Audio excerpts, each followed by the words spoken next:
il senso di perdere qualcosa. Invece no, viaggiamo per scoprire e quindi crescere e quindi migliorare.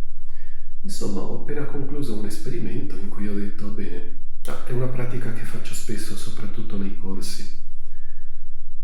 Perché è importante. Di cosa parlo?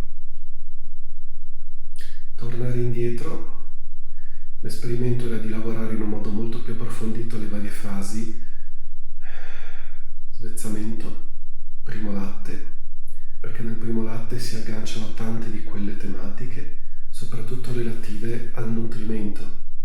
Primo respiro, in cui si aggancia tanto di relativo alla libertà nell'esprimere se stessi nella vita, taglio del cordone ombelicale, il come è avvenuto il travaglio, quindi il parto, perché ha molto a che fare con l'iniziare, come usciamo di casa e affrontiamo la vita, come iniziamo un qualcosa di nuovo. Poi la gravidanza, il concepimento, per poi tornare prima ancora, preconcepimento, quella fase di passaggio in cui eravamo, nell'ovunque, nel settimo strato, nella mente di Dio, nell'essenza di ogni cosa, non manifesti, ma è solo una porta di passaggio. E poi, e questo era il punto più importante, andare a vedere se c'era qualcosa da lavorare nel salto che precede, nella morte precedente a questa esistenza, come è avvenuta. E qui c'è la pillola che vi voglio un attimo lasciare, lo spunto di riflessione. E perché no? Se avete mezzo di lavoro. È partito tutto perché abbiamo creato un campo informativo nuovo.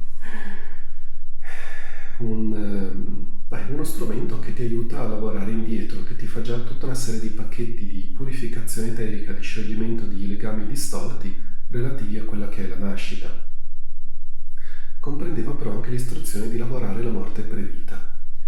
Ed è qui che mi ha colpito, perché è un lavoro che ho già fatto tante volte, che insegno a fare anche in alcuni corsi, ma mi ha stupito invece, avendo creato una struttura che ti fa in modo mirato proprio quel tipo di lavoro, vedere invece che cosa tira fuori. La cosa che mi ha lasciato non è stato tanto il pacchetto di dolore o altro che può essere ancora nella nostra memoria akashica, nel nostro grande campo di memoria relativo al come ce ne siamo andati, ma nel mio caso era soprattutto quello vedevo proprio che avevo portato in memoria, acquisito,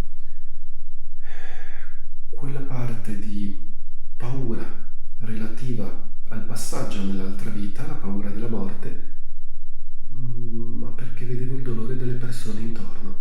È come se nel mio campo il dolore proiettato da chi mi circondava fosse rimasto lì, e la paura dell'abbandono, la paura della perdita si era agganciata lì e mi risuonava ancora in questa vita. E qui è lo spunto interessante. Che cosa succede se andiamo a sciogliere quei legami, a liberare quelle persone e a liberare noi stessi relativamente a come siamo morti nei salti precedenti?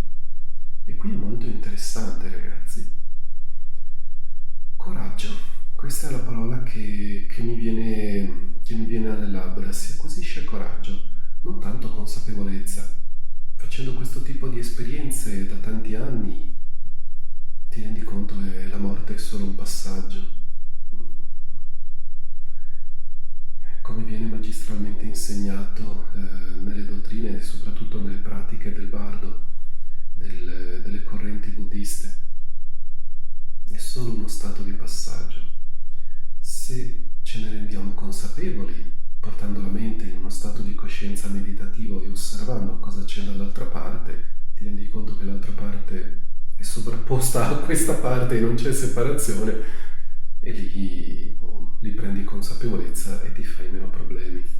Però rimane comunque quella traccia di paura dell'abbandono, di chi hai lasciato e chi ti lascia, e mi rendo conto che quella era rimasta.